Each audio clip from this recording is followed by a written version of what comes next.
Yepyeni bir tarif videosuyla daha hepinize tekrardan selamlar, sevgiler. Kanalıma hoş geldiniz.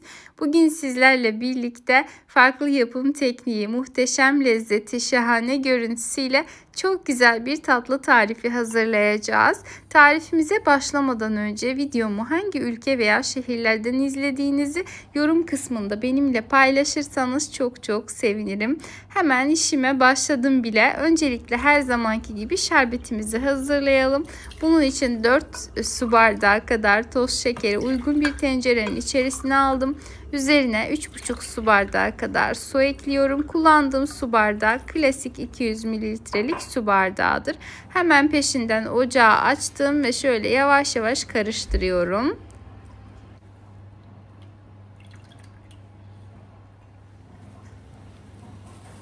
Su ve şeker tamamen karışıp kaynamaya başladıktan sonra şerbetimizin şekerlenmesini önlemesi adına üzerine 1 ince dilim limon ve 1 yemek kaşığı kadar limon suyu ekliyorum ve en az 6-7 dakika boyunca kaynamaya bırakıyorum. Kıvam alması çok önemli. Dakikayı çok da fazla önemsemeyin. Çünkü hepimizin ocağı aynı yanmaz. Tenceremizin kalınlığı da aynı değildir.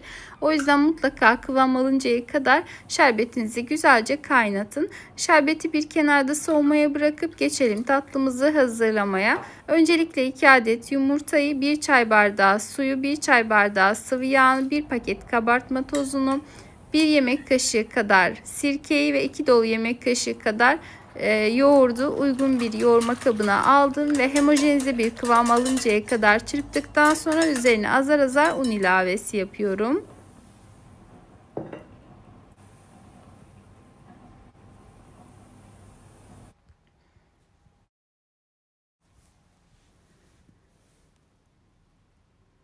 Her zamanki gibi fazla elime yapışmasın diye öncelikle bir spatula yardımıyla karıştırdım. Ardından elimle yoğurmaya devam ediyorum.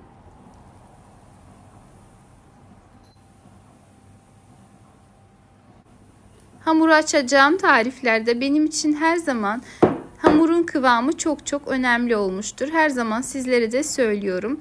Mutlaka güzel bir kıvam alıncaya kadar yoğurmaya devam edin. Elinizle işlemi yapamıyorsanız stand mikseriniz varsa stand mikserle de yapabilirsiniz. Ben sizlere gösterebilmek adına elimle yoğurmayı tercih ettim.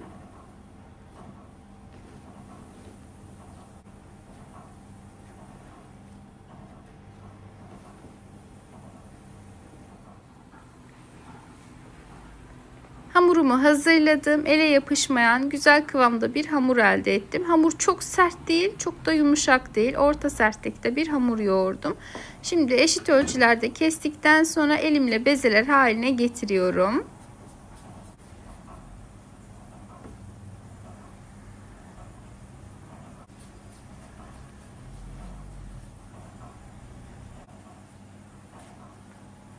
Ve toplamda 10 adet beze elde ettim. Şimdi bezeleri unun içerisine alıp bu şekilde dinlendireceğim.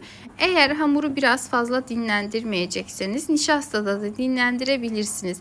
Ancak fazla dinlendirdiğimiz hamurları özellikle kurumaması için mutlaka unda dinlendirmenizi tavsiye ederim ki üzerlerinde kuruyup kalmasın, hamurun kıvamını bozmasın. Aklınızda bulunsun. Diğer tariflerde de aynı yöntemi uygulayabilirsiniz. Bir 5 dakika kadar dinlendirdim. Üzerleri açık kasada pek kuruma olmuyor bu şekilde ama yine de örttüm.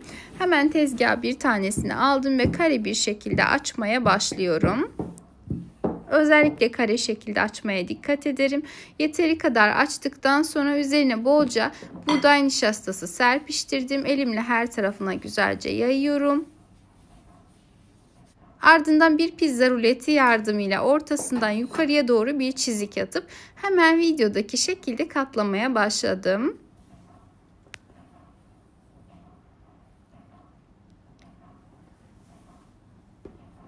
Burada sizlere sadece bir tanesini gösterdim. Ancak ben elimdeki hamurun tamamına aynı işlemi uygulayarak hazırladım. Aralarına böyle poşet yerleştirdim. Uygun bir tepsi aldım ve üst üste böyle güzelce dizdim. Tamamına aynı işlemleri uyguladıktan sonra ilk yaptığım hamurdan başlayarak hemen tekrardan açıyorum. Yine tekrar üzerine biraz buğday nişastası serpiştirdim. Hafif hamura bir baskı uyguladım ki her tarafı eşit açılsın. Daha sonra ara ara çevirerek yine kare şekilde hamurumu açmaya başladım.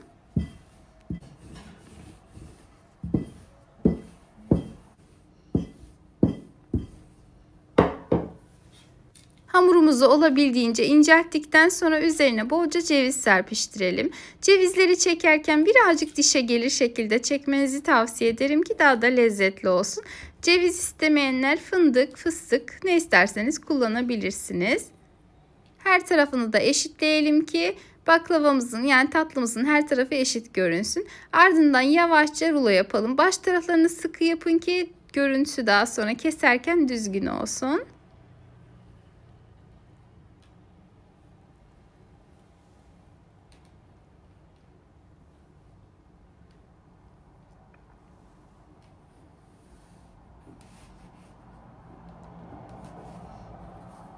Ve hazır olan hamurumuzu belirli aralıklarla eşit ölçülerde kesmeye çalışalım.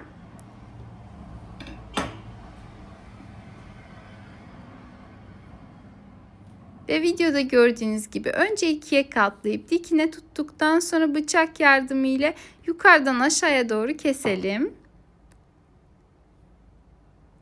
Böyle çiçek gibi de açtıktan sonra artık hazır oldu. Şimdi hemen hızlıca geriye kalan hamuruma da aynı şekli veriyorum. Yapımı gerçekten pratik ve görüntüsü bana göre çok güzel oldu.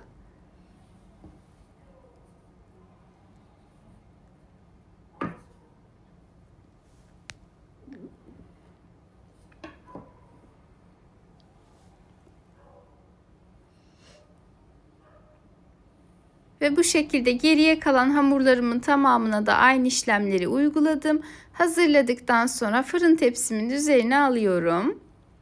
Tepsiyi yağlamanıza hiç gerek yok. Baklavayı yağladıkça altına geçecektir zaten. Baklava içinde sadeleşmiş tereyağı yani ayranından ve köpüğünden ayrılmış tereyağı ve sıvı yağ karışımı kullandım. Her taraflarını güzelce yağladıktan sonra 165 derece fırında pişmeye gönderiyorum. Çok hızlı pişirmeyin. Aşırı yavaş olmasına da gerek yok. 165 derece 1 saate yakın pişti. Üzeri güzelce kızarmaya devam ediyor ve hemen ben şerbetin kıvamını gösteriyorum. Şerbetimizin kıvamı böyle ağdalı, çok güzel olması lazım. Aksi takdirde tatlımızı hamur yapabilir. Soğumuş şerbeti fırından çıkardığım tatlının üzerine yavaşça gezdiriyorum. Ben şerbetini soğuk, tatlıyı sıcak olarak kullandım. Ancak dilerseniz bayramdan 1-2 gün önce kadar baklavanızı hazırlayıp bayram günü sıcak şerbetle buluşturabilirsiniz. Yine de çok güzel olacaktır eminim. Tamamen şerbetledikten sonra en az 1-2 saat kadar şerbetin çekmesini bekleyip tatlıyı tamamen soğuttuktan sonra servis edebilirsiniz. Ben ilk sıcaklığını geçtikten sonra hemen sunum aşamasına geçtim. Bence görüntüsü gerçekten çok güzel oldu. Eğer sizler de beğendiyseniz yorumda benimle paylaşmanızı rica ediyorum. İçeride ışık yeterli olmadığı için hemen balkona aldım. Şöyle yakından katlarını ve güzelliğini tekrardan sizlere göstermek istedim. Gerçekten şimdiye kadar yaptığım ve en çok beğendiğim tatlılardan bir tanesiydi. Mutlaka kaydedip denemenizi tavsiye ediyorum. Eğer beğendiyseniz emeğime saygı olarak beğenmeyi, kaydetmeyi, sevdiklerinizle paylaşmayı unutmayın lütfen. Bir sonraki videolu tariflerim için kanalıma tamamen ücretsiz bir şekilde abone olarak bildirim zilini tüm olacak şekilde etkinleştirmeniz yeterli olacaktır. Hemen servis tabağına aldım şöyle ve orada kestim ancak yine de çok yakından göstermek istedim ki içerisi nasıl kat incecik olduğunu görebilirsiniz. Eğer tarifimi denerseniz, denedikten sonra deneyecek olan herkese fikir olmak amaçlı deneyimlerinizi yorumlarda bizlerle paylaşmayı ihmal etmeyin lütfen. Sizlerle birlikte bir videolu tarifimin daha sonuna geldik. Yepyeni tariflerde tekrardan görüşmek üzere. Kendinize çok çok iyi bakın. Allah'a emanet olun.